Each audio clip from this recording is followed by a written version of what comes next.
Yo, what is going on, guys? I hope your day, or I guess night now, is going great. Mine, it's been great, I've been trying to keep it great. Unfortunately, this is the second time I've had to record this video. The first time, the file was like corrupted. I couldn't render it. A huge mess, guys, but I'm committed to that daily grind. So today we are looking at the groups for the Overwatch World Cup. We're seeing who is going against who and has a chance to make it to the top 8 at BlizzCon. As well as that, we'll also be covering some of those rosters I haven't really talked about yet, like Brazil, China, Austria, just random countries that I haven't had time to cover. We're going to make sure we go over all of those. And then lastly, guys, Overwatch League playoffs are coming, and I think it might be time to give my predictions for those first matches. And I'm going to go ahead and do that. So without further ado, if you're new around here, drop a like on the video, subscribe to my channel for more daily content, and let's get into this. Alright guys, so here we are on the Overwatch World Cup page. Very exciting. Overwatch World Cup 2018, a global celebration of competition and community. The Overwatch World Cup will travel to a ton of different cities for these 4 group stages. So this is how it's broken down. 24 total teams qualified for the World Cup. This was from the rankings. Whoever had the highest average SR, the top 24 countries, were put into this tournament. So these 24 countries have been divided into 4 groups. That's 6 teams per group. And then the top 2 countries out of the groups will move on to the top 8 at BlizzCon. So it's going to be a very brutal and close group stage for a lot of these countries because there's 6 teams and only 2 are moving on. Looking at this very first group that's competing in South Korea, we have Team Russia. Let's go and take a look at their roster first because we haven't really covered them yet. We have Mistakes, Shadowburn, both from the Overwatch League. Pretty solid DPS players. This could help them a lot. We have Zhao, solid tank player. We've seen him around the European scene for a while, as well as Unfixed, Nalir. A lot of these players, they've been around, haven't hit the Overwatch League level, but they've competed in contenders. So Russia, pretty good team here. They've had some decent success in the past in the World Cup, so they could make it out here. Moving on to the next team, we have Finland. Now, we already went over Finland. These guys are the real deal. Ton of Overwatch League experience. Fraggy, Taimu, Linkser, Zupe, Shaz, Big Goose, Zappies, just all over the board. Davin, insane players. They're definitely one of the top teams here. But something interesting to note, Japan is in their group. And last year, Finland failed to make it out of the group stage because Japan beat them. Yeah, so they're going to look for vengeance here. Looking at the rest of the teams, we have a big dog here, South Korea. Obviously, these guys are insane, competing in their own country, so they're going to have, home stage advantage. They're going to be one of the favorites. They're going to move on pretty much. Like, I'm not even going to say they're favorites. They will move on, leaving one spot open, probably either for Finland or Russia, but we do have Hong Kong here. I don't know too much about these players. Honestly, if you guys want to search them up, go for it, but I'm not going to waste time on that. Same with Chinese Taipei. They could be decent teams, but honestly, I don't know if they can compete with Finland or Russia. Even Japan might be decent. So looking at their roster there, not really anybody I recognize. I don't follow the Asian scenes other than the South Korean scene. So let's go ahead and move on now. Looking at the second group stage, this is pretty tough here for all of these teams that aren't Canada and USA because we have Norway here. I haven't taken a look at their roster at all much. And to be honest, I don't really recognize too many players here besides Onigod and Decod. Decod played in NA contenders. Onigod also played in NA and EU contenders, so they both have some decent experience. I think I've heard of IKO or Eco. I'm not sure. He might be a contenders player in EU. The rest of these guys, honestly, I can't say I can recognize any of their names. So it's going to be tough for Norway. Then looking at Switzerland, again, it's kind of a similar situation, maybe even worse for them because I can't recognize any of these players from contenders. So they might be a rookie roster. Looking at Brazil, we have Oli, Lico. These guys are all from Brazilian gaming house. Pretty much the same roster we see from them every year, or at least really close to it. And again, these guys are going to have a really hard competition going up against Canada. We know their roster, it's stacked. A ton of Overwatch League talent left and right. Sure for agilities, it's just insane. Looking at Team USA, again, stacked, a ton of Overwatch League players. Space being a huge player, Sinatra, Dante, Super, Muma. I mean, this is just a stacked roster. So Canada, USA, they should probably have an easier time. We didn't look at Austria. Let's go ahead and take a look at that real quick. Again, similar situation with all the other Fury. Okay, that must be a mistake right there. I don't think Fury is playing for Team Switzerland unless he has citizenship, which he might. Wait, no, Fury's on South Korea. Hold on, guys. What the hell's going on here? Yeah, okay, it's a mistake. It's a mistake. I don't know what I was thinking. I thought for a second maybe he had citizenship and it was legit, but no, clearly it's a mistake by Overwatch League or Overwatch World Cup committees, whoever is in control of this website. But yeah, nobody I really recognize. So USA and Canada, if one of them fails to make it out of this group, it will be a massive upset. USA obviously has the home field advantage. Canada, kind of similar. I mean, they are part of North America, not that long of a flight. A lot of Overwatch League players, they basically have home field advantage too. Now moving on to the third group, this one's going to be hosted in Thailand, and I guess let's go ahead and start off with the Thailand roster. We actually covered this one. We went over Mickey, Patty Fan, Oputo, Panties, Tita Watt. A lot of these guys play together on the Mega roster, so they do have a lot of experience in the Pacific contender scene, and then they have Mickey. So these guys are probably easy contenders to make it out, but they do have a lot of decent competition. Spain, this is a team we actually haven't covered. We have Harry Hook and Dak and Neptuno, 3 Overwatch League supports here, which is a little unfortunate that the best players from your country all play the same role. Harry Hook, he's kind of like a Mercy Lucio player. Dak, Mercy Lucio player. Neptuno, Mercy Lucio player. Although I do think Harry Hook could probably play a decent Zen, maybe even Neptuno.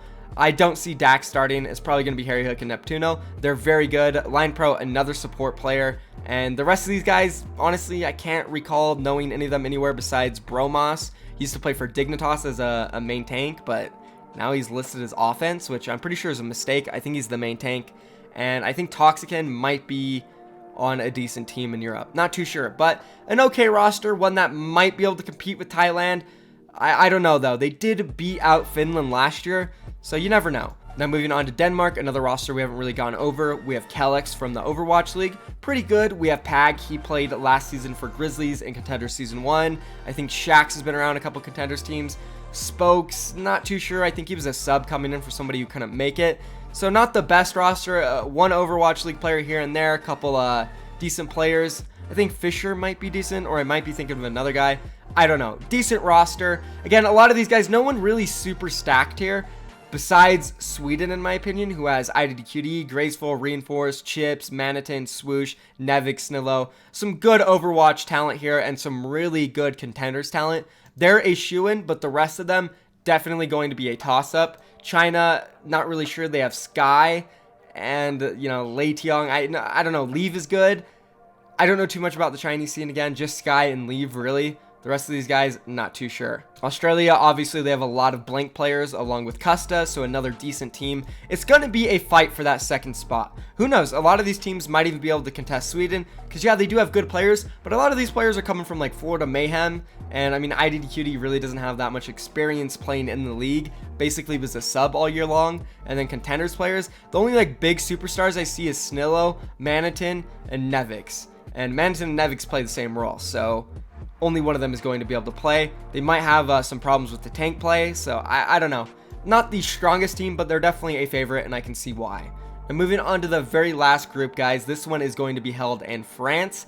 And just looking at United Kingdom, we already covered their roster. They have some pretty good players.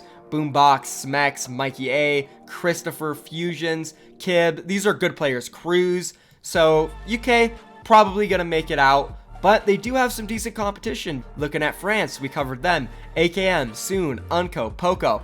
That's really good. Italy might struggle a little bit. I didn't cover these guys yet, and honestly, I can't really recall any of these names, so they're probably not going to have a good time.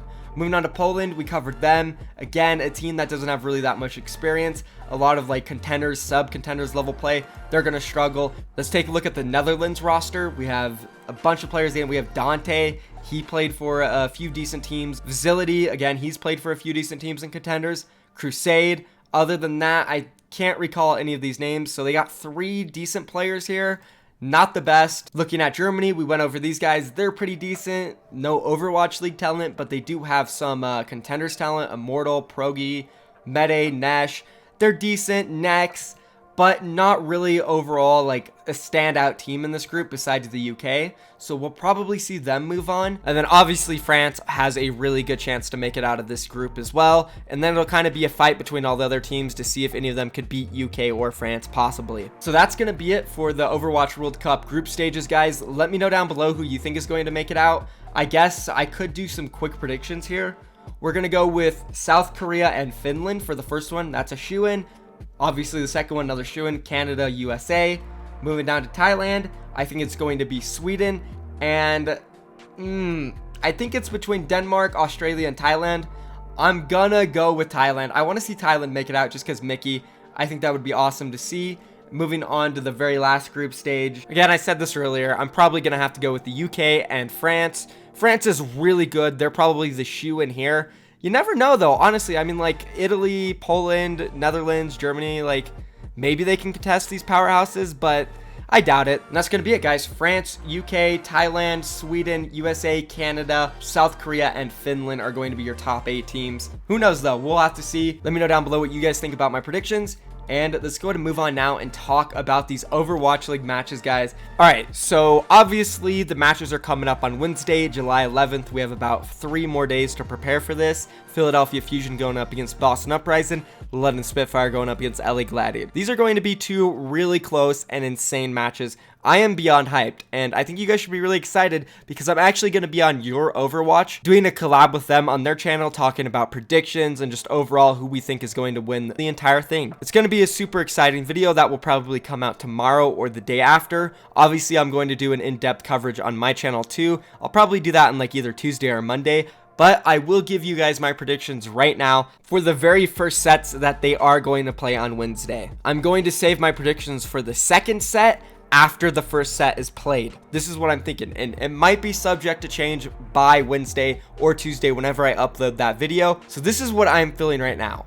I think Philadelphia Fusion is going to have a hard time on these maps. I know they've even themselves come out on Twitter and said, don't worry about the maps. We know we had bad performances in Season 1 on them. We've been working really hard, blah, blah, blah. I don't know. I'm not really buying that. I think they're still struggling on these maps. And the fact that the ones they're playing against Boston Uprising is Boston Uprising's like best maps. I mean, we're looking at Volskaya, Junkertown, Eichenwald, Oasis. Philly is just not good at these maps. And this is just one of my reasons. My second reason is I don't know if Philadelphia Fusion knows what tank line they want to run. If they want to run Sado and Hoppa, I think they're going to lose this 100%. If they run Fraggy and Poco, I think they'll have a better chance. But that's if they run Fraggy and Poco. And even if they do, we still don't know how good they're going to be because they didn't compete at all in Stage 4. So they're going to be going in pretty much dry. They haven't played an actual match since like April. That is a long time, guys. And again, the maps for Boston Uprising just look too damn good. Junkertown,